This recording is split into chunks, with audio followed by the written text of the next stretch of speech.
Welcome to tarot treasure. कैसे आप सब? आई होप सब बहुत अच्छे होंगे और खुश होंगे।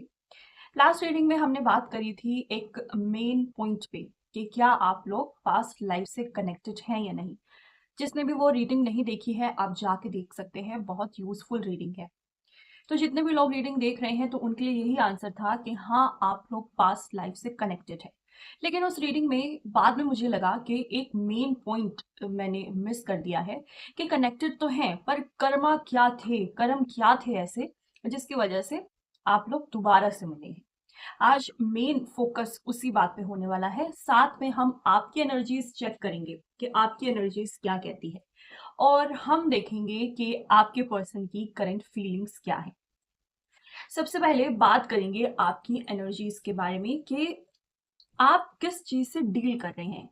कॉन्शियस माइंड में क्या चल रहा है और सब कॉन्शियस माइंड में क्या चल रहा है। क्या ये दोनों चीजें आपस में टकरा रही हैं, डिसबैलेंस हो रहा है शरीर के अंदर, आपके माइंड के अंदर, जिसकी वजह से आप परेशान चल रहे हैं। क्या कुछ चल रहा है आपकी एनर्जी में, वो देख लेते हैं। चलिए कार्ड करते हैं शफल। उस ईश्वर का ध्यान कीजिए और हम देखते हैं कि क्या चल रहा है आपकी अंदर। रिव्यू रेट्रोग्रेड का कार्ड है यहाँ पे। Collaborate, perception, rebirth, arrival and shine. देखिए यहाँ पे ना कुछ दिनों पहले आपका दिल किसी वजह से खराब हुआ है, किसी इंसान की वजह से आपका दिल टूटा है, यहाँ पे मैं ये देख पा रही हूँ। और स्पेशली उस इंसान से आपने बहुत ज्यादा उम्मीदें लगाई हुई थी। ऐसे कोई इंसान जिससे आप बहुत ज्यादा क्लोज रह चुके हैं, उस इंसान ने आपको कुछ ऐसा कहा है जो दिल पे लगा है अचानक से जाके। मून का कार्ड है यहाँ पे। आप फिलहाल तो उसी चीज में बिजी चल रहे हैं कि ये क्या हो गया अचानक से। मैंने इस इंसान से कितनी उम्मीदें लगा रखी हैं, मैं इस इंसान का कितना कुछ करता हूँ या करती हूँ, लेकिन सामने से ऐसी बातें आ रही हैं जो मेरे दिल पे लग रही हैं, और आपको आपके 24 घंटे दिमाग में वो ही सब चलता रहता है। चीजें कैसे सुधारी जा सके, दोबारा से कैसे वही बॉन्ड बन सके, इसके ऊपर भी आपका जो सबकॉन्शियस माइंड है ना, वो काम कर रहा है अंदर ही अंदर। कहीं किसी दिन आपको एक अचानक से दिमाग में आएगा कि ये कर लेना चाहिए, तो शायद एक बॉन्ड दोबारा से वैसा ही बन जाए जैसे पहले बना हुआ था।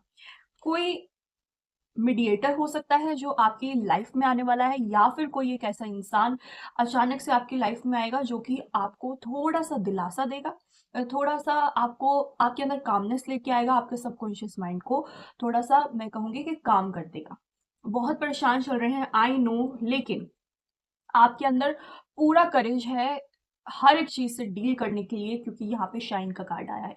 इमोशंस को अपने ऊपर इतना ज्यादा हावी होने आपको नहीं देना है, क्योंकि अगर मून आपके ऊपर हावी हो गया तो फिर सन दब जाएगा।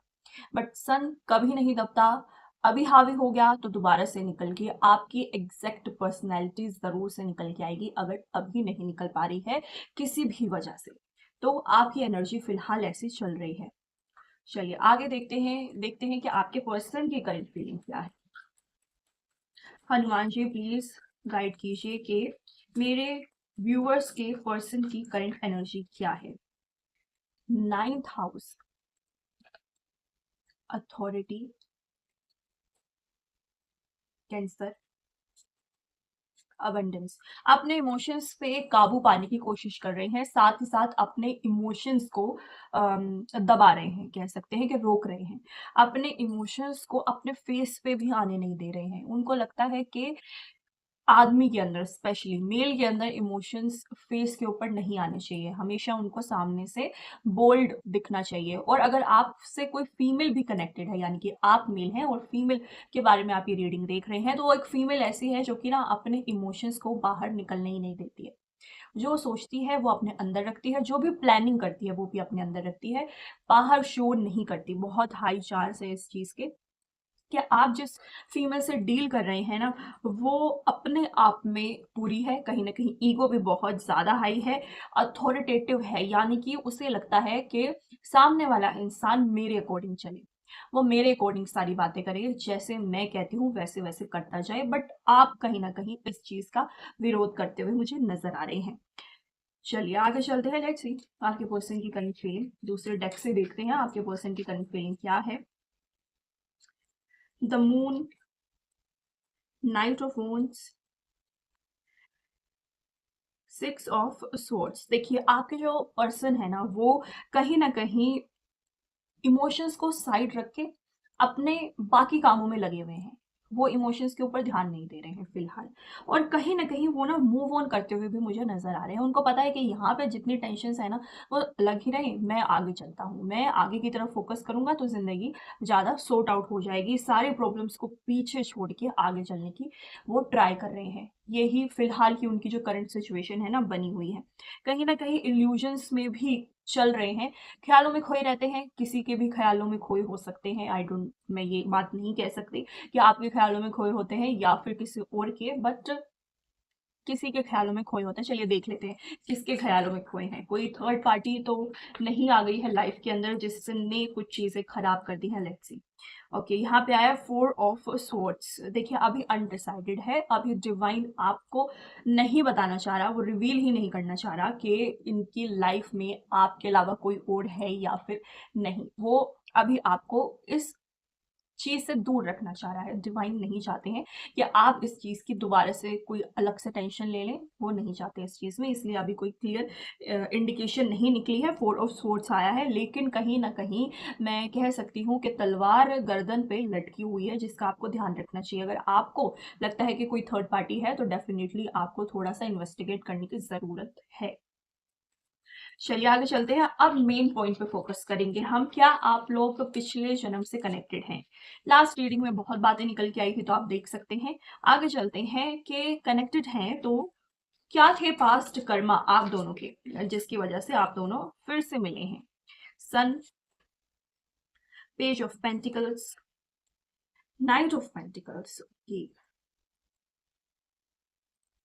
देखिए इसके अंदर ना किसी एक पक्ष ने, आपने या फिर आपके पार्टनर ने, अपोजिट, यानी कि अगर आपके पार्टनर ने आपकी लाइफ के अंदर बहुत पॉजिटिविटी फील कर दी थी, एकदम बहुत अच्छा फील कराया था, लेकिन इन रिटर्न अगर मैं एग्जांपल लेके चलती हूँ कि आपने अपने पार्टनर की लाइफ में बहुत पॉजिटिविटी भरती थी, बहुत खुशियां देने की उनको कोशिश करी थी, लेकिन इन रिटर्न वो चीज वैसे नहीं मिली जैसे मिलनी चाहिए।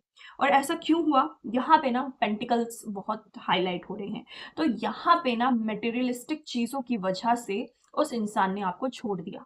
आप इमोशंस तो पूरे फुलफिल कर पाए, लेकिन पैसे की कमी लगा लीजिए या फिर मटेरियल चीजों की कमी लगा लीजिए कि आप उनको नहीं दे पाए, जिसकी वजह से उनको थोड़ा सा ऐसा है कि इस इंसान ने मेरे साथ ठीक नहीं किया। इमोशंस तो फुलफिल किए हैं बट जो चीज उनको चाहिए थी वो उनको नहीं मिली, जिसकी वजह से इस जन्म में आप या फिर आपके पार्टनर परेशान हो रहे हैं। तो कर्मा ऐसा है कि इमोशंस और मटेरियलिस्टिक चीजों को लेके थोड़ी सी पिछले लाइफ में अनबन रही होगी, जिसकी वजह से किसी ने किसी को छोड़ने का फैसला लिया होगा। चलिए आगे देखते हैं क्या कनेक्टेड थे। सन का card, the wheel of Fortune, okay, three of cups. देखिए यहाँ पे ना आप, एग्जाम्पल मैं आपका लेके चल रही हूँ कि आपके साथ ऐसा हुआ है। यहाँ पे ना आपका जो पर्सन है ना वो अपनी ग्रोथ पे ज्यादा फोकस कर रहे थे लास्ट लाइफ में, अपने ऊपर ज्यादा फोकस कर रहे थे, पैसे कमाने पे फोकस कर रहे थे। ये सोच रहे थे कि इमोशंस कुछ नहीं होते हैं जिंदगी में, प्रैक्टिकल रहना चाहिए। तो वो प्रैक्टिकल होने की वजह से अपने ऊपर ही काम कर रहे थे, उनको किसी की नहीं पड़ी थी। कुछ नहीं फर्क उन्हें पड़ रहा था कि किसी के साथ क्या हो रहा है, क्या वो अपने अंदर चेंज लाने की कोशिश कर रहे थे, जिसकी वजह से आप हर्ट हो गए हैं। यहाँ पे वाइस वर्सा भी हो सकता है आपने ये सब उसके साथ किया हो अपने पार्टनर के साथ, क्योंकि यहाँ पे एक 1-to-1 रीडिंग तो हो नहीं रही है, ये कलेक्टिव रीडिंग है। तो कलेक्टिव रीडिंग के अंदर हमें इतनी सी ढील देनी पड़ेगी कि ऐसे ऐसे भी हो सकता है। तो हम एक स्पेसिफिक पॉइंट आउट नहीं कर सकते कि किसने किसके साथ किया है ये सब। इसके बाद आया है थ्री ऑफ कप्स, जो कि शो कर रहा है कि ना आपने बहुत इनको मना किया कि इस फ्रेंड सर्कल में नहीं जाना है। ये फ्रेंड्स विश्वास के लायक नहीं है, जो इनको ये बात अच्छी नहीं लगी। और हो सकता है इस लाइफ के अंदर वो आपसे कहते हैं कि आपका या तुम्हारा फ्रेंड सर्कल खराब है, अपने फ्रेंड्स को छोड़ दो। ऐसा भी हो सकता है, या फिर वाइस वर्सा यहाँ पे हो सकता है वो आप उन्हें कहते हो, ये भी हो सकता है। यहाँ पे इसके भी हाई चांस है। तो तीन चीजें निकल के आई हैं। एक तो उनको इमोशंस की कमी थी, साथ ही साथ मटेरियलिस्टिक बहुत ज़्यादा थे, अपने ऊपर काम करना चाह रहे थे। यहाँ तक कि मैं ये भी देख पा रही हूँ कि उनको मैरिज में भी कोई इंटरेस्ट नहीं था लास्ट लाइफ के अंदर। उनको शादी से कोई लेना देना नहीं था। उनको लगता था कि शादी एक बेकार की चीज़ है, टाइम वेस्ट है। अपने करियर के ऊपर फोकस कीजिए, अपने अंदर काम कीजिए। यहाँ पे आया है 5 ऑफ स्वॉर्ड्स, क्योंकि यहाँ पे ना इस इंसान की लास्ट लाइफ में ईगो बहुत ज़्यादा थी, तो आम तौर पे लोगों से कन्फ्लिक्ट ही रहते थे। धोखा भी दिया हुआ है इन्होंने कई लोगों को लास्ट लाइफ में, इसलिए अब इनको सामने वाले से धोखा मिलता है, ऐसा भी यहाँ पे हाई चांस है। थ्रोट चक्र यहाँ पे एक्टिवेटेड है आपके पार्टनर का लास्ट लाइफ में, तो बोलते भी बहुत ज़्यादा होंगे, सामने वाले को फिजूल की राय भी बहुत ज़्यादा देते होंगे। इस चीज़ की भी यहाँ पे एक इंडिकेशन निकल रही है। तो लास्ट लाइफ के अंदर आप दोनों के बीच में ना बहुत ज़्यादा, बहुत लेवल पे मैं कह सकती हूँ कि ना अलग इंसान थे आप दोनों, एक जैसे नहीं थे, इसलिए आप दोनों की नहीं बनी। और आप दोनों की शादी भी लास्ट लाइफ में नहीं हुई, और जहाँ तक मैं देख रही हूँ आपके पार्टनर लास्ट लाइफ में सिंगल भी रहे होंगे, उनकी शादी नहीं हुई होगी। तो आई होप कुछ कुछ चीज़ें आपको समझ में आई होंगी, आपको सुन के अच्छा लगा होगा, थोड़ा सा बेहतर लगा होगा, इमोशंस को सपोर्ट मिला होगा आपको। तो ये थी आज की रीडिंग। आई होप आप लोगों को पसंद आई होगी, और अगर पसंद आई हो ये रीडिंग तो चैनल को लाइक, सब्सक्राइब और शेयर ज़रूर करें, और नीचे कमेंट भी करिएगा कि क्या पसंद आया है।